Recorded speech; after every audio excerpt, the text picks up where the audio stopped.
இன்னைக்கு என்ன பண்ண போறேன்னா நான் எக் ஃப்ரைட் ரைஸ் பண்ண போறேன். ஓகே, சிம்பிள் அண்ட் ஈஸி மெத்தட்ல எல்லாரும் ஈஸியா சேர்ந்து சாப்பிடுற மாதிரி நான் என்னுடைய ஸ்டைல்ல பண்ணி காமிக்க போறேன். ஓகே, பார்க்கலாமா? இதுக்கு தேவையான இன்கிரீடியன்ஸ் என்னன்னு பார்க்கலாம். ஓகேங்கிறதுனால மெயின் இன்கிரீடியன்ஸ் இந்த எக் தான். ஓகே, எக்கு இன்னைக்கு நான் கொஞ்சம் ஒரு 6 மெம்பர்ஸ் ஆகிற அளவுக்கு செய்யறேன். கொஞ்சம் வீட்டுல கொஞ்சம் எங்க பிரதர் சிஸ்டர் எல்லாம் வந்திருக்காங்க. ஸோ அதனால 6 மெம்பருக்கு ஆகிற அளவுக்கு செஞ்சிருக்கேன். ஸோ நான் 8 எக் எடுத்துன்னு இருக்கேன். ஓகே, அடுத்தது என்னன்னா cabbage, spring onion, capsicum, chilli, coriander leaves. Okay, kothmeri. Soya sauce போடணும், pepper powder, salt தேவையான அளவுக்கு. இது என்னத்துக்கு நான் இந்த மசாலா எடுத்து வச்சிருக்கிறேன்னா, இது வந்து நான் ஃபர்ஸ்டே என்னுடைய ஸ்டைல்ல பண்றதுனால நான் எப்படி பண்றேன்னு உங்களுக்கு காமிக்கிறேன். ஓகே, என்னத்துக்கு இந்த மசாலா எடுத்து வச்சிருக்கிறேன், ஏன்னா நான் எக் ஸ்கிராம்பிள் மாதிரி ஃபர்ஸ்ட் பண்ணி எடுத்து வச்சிருவேன். ஓகே, அப்புறமா ரைஸ் கூட ஆட் பண்ணுவேன். அதே மாதிரி ரைஸ் கூட வடிச்சு நல்லா ஊத்துறியா இப்படி ஆற வச்சு விடணும். எப்பவுமே நம்ம ஃப்ரைட் ரைஸ் பண்ணக்குள்ள ரைஸ் வந்து ஊத்துறியா இருக்கணும். ஓகே, ரொம்ப வேகக்கூடாது. வேந்துருச்சுன்னா ஃப்ரைட் ரைஸ் நல்லாவே வராது. அதனால கொஞ்ச நேரத்துக்கு முன்னாடி நான் பண்ணிட்டு இந்த மாதிரி ஊத்துறியா பண்ணிட்டு, இங்க பாருங்க, ஊத்துறியா பண்ணிட்டு ஆற வச்சுட்டு இருக்கிறேன். இப்போ எப்படி செய்யறது ப்ரொசீஜர் பார்க்கலாம். ஓகே, ஸ்டவ் ஆன் பண்ணிக்கலாம். ஸ்டவ் ஆன் பண்ணிக்கணும். நம்ம ஆயில் போட்டுக்கலாம். ஃபர்ஸ்ட் கொஞ்சம் போடுறேன், என்னத்துக்குன்னா இது வெறும் எக்குக்கு மாத்திரம். ஓகே, இப்ப எண்ணெய் சூடாயிடுச்சு. இப்போ ஒரு எக்கா போட்டுக்குன்னு உடச்சு ஊத்திக்கலாம். ஓகே,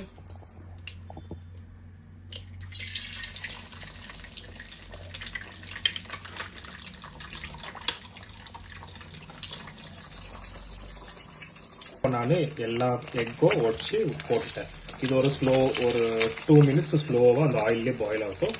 அப்புறமா நம்ம தேவையான அளவு உப்பு, அப்புறம் இந்த மசாலா எல்லாம் போட்டுட்டு ஸ்கிராம்பிள் மாதிரி பண்ணி எடுத்து வச்சுக்கலாம். ஓகே, செப்பரேட்டா ஃப்ரெண்ட்ஸ். இப்போ ஆல்மோஸ்ட் இது நல்லா இதாயிட்டு இருக்கு, பாயில் ஆயிட்டு இருக்கு. ஓகே, வெந்துட்டு ஃப்ரை ஆயிட்டு இருக்கு. இந்த ஸ்டேஜ்ல நம்ம தேவையான இந்த முட்டைக்கு மாத்திரம் எவ்வளவு தேவை உப்பு, சால்ட் ஆட் பண்ணிக்கலாம். ஓகே, அப்புறமா நான் சொன்ன மாதிரி chilli powder, turmeric powder, jeera powder, pepper powder, இது கொஞ்சம் சிக்கன் மசாலா.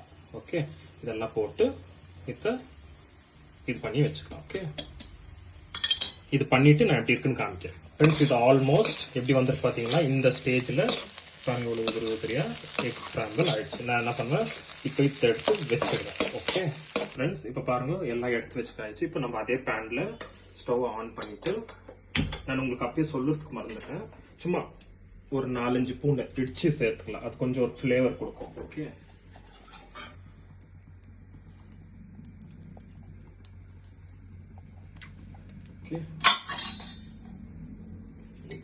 ஆயில் கொஞ்சம் சூடாகட்டும். ஃப்ரெண்ட்ஸ், இப்போ ஆயில் நல்லா சூடாயிடுச்சு. இப்போ நான் இடிச்சு வச்ச இஞ்சியை போட்டுக்கிறேன். ஓகே, ஆயில் சூடாயிடுச்சு. இப்போ இடிச்சு வச்ச பூண்டு போட்டுக்கிறேன். ஓகே, இப்போ பூண்டு ஆல்மோஸ்ட் ஃப்ரை ஆயிடுச்சு. இந்த ஸ்டேஜ்ல நம்ம பச்சை மிளகா போட்டுக்கலாம்.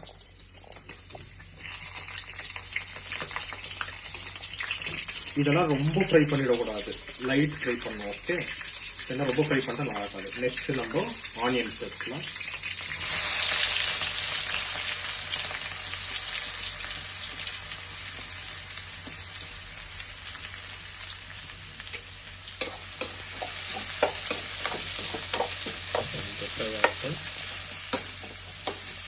நம்ம கேபேஜ் சேர்த்துக்கலாம்.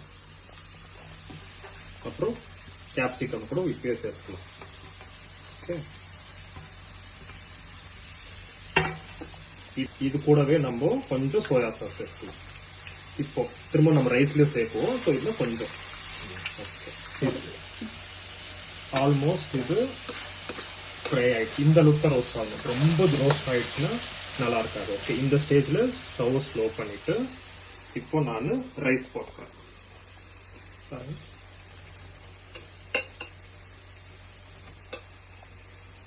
பாருங்க ஃப்ரெண்ட்ஸ், இப்போ ரைஸ் எல்லாம் போட்டுட்டேன். ஓகே, இந்த ஸ்டேஜ்ல நம்ம ஸ்ப்ரிங் ஆனியன், கொத்தமல்லி எல்லாம் போட்டுக்கலாம். ஓகே, போட்டுட்டு கொஞ்சமா சோயா சாஸ் போட்டுக்கலாம். தேவையான அளவு சால்ட் போட்டுட்டு இப்போ இதை நல்லா மிக்ஸ் பண்ணிக்கலாம்.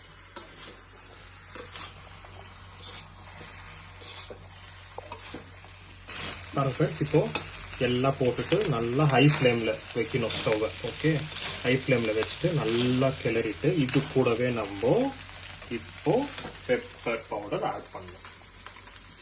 Main ingredient pepper. உங்களுக்கு காரத்துக்கு ஜாஸ்தி போடாதீங்க, காரம் எவ்வளவு வேணும் அதை பார்த்துக்கணும்.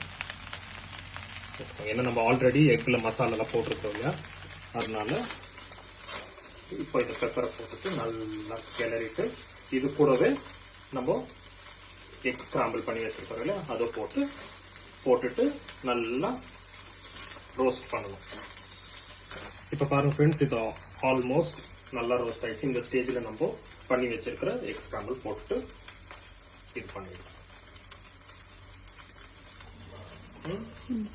ஃப்ரெண்ட்ஸ், இப்போ எக் எல்லாம் போட்டுட்டு ஹை ஃப்ளேம்ல இந்த மாதிரி நல்லா கைவிடாம கிளையில அடி கொடுத்துரும். இந்த மாதிரி பாருங்க, கிளறிலே கொஞ்சம் ஆவி பறக்க கிளறி நல்லா அது ஒரு ஃப்ளேவர் கொடுக்கும். ஒரு மாதிரி உங்களுக்கு அது பண்ண அந்த ரோஸ்டட் அரோமா வரும். அந்த ஸ்டேஜ்ல ஆஃப் பண்ணிடணும். அப்போ நம்மளுடைய டேஸ்டியான ஃப்ரைட் ரைஸ் ரெடி ஆயிடும். பாருங்க ஃப்ரெண்ட்ஸ், நம்மளுடைய இந்த ஸ்டேஜ்ல நம்மளுடைய சுவையான டேஸ்டியான எம்மியான ஃப்ரைட் ரைஸ் ரெடி.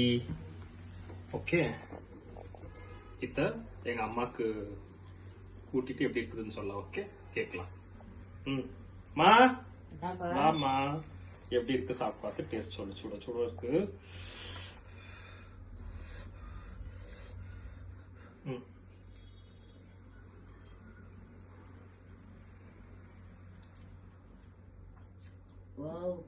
சூப்பரா நல்லா இருக்கா? உப்பெல்லாம் கரெக்டா இருக்கா? ஓகே, சரி ஃப்ரெண்ட்ஸ், நல்லா இருக்கா? டேஸ்டா இருக்கா? நீங்களே இதே மாதிரி பண்ணி பார்த்துட்டு எப்படி இருக்குன்னு சொல்லுங்க. சப்ஸ்கிரைப் பண்ணுங்க, ஷேர் பண்ணுங்க, கமெண்ட் பண்ணுங்க, மறக்காம லைக் கொடுத்துருங்க. Okay, bye bye.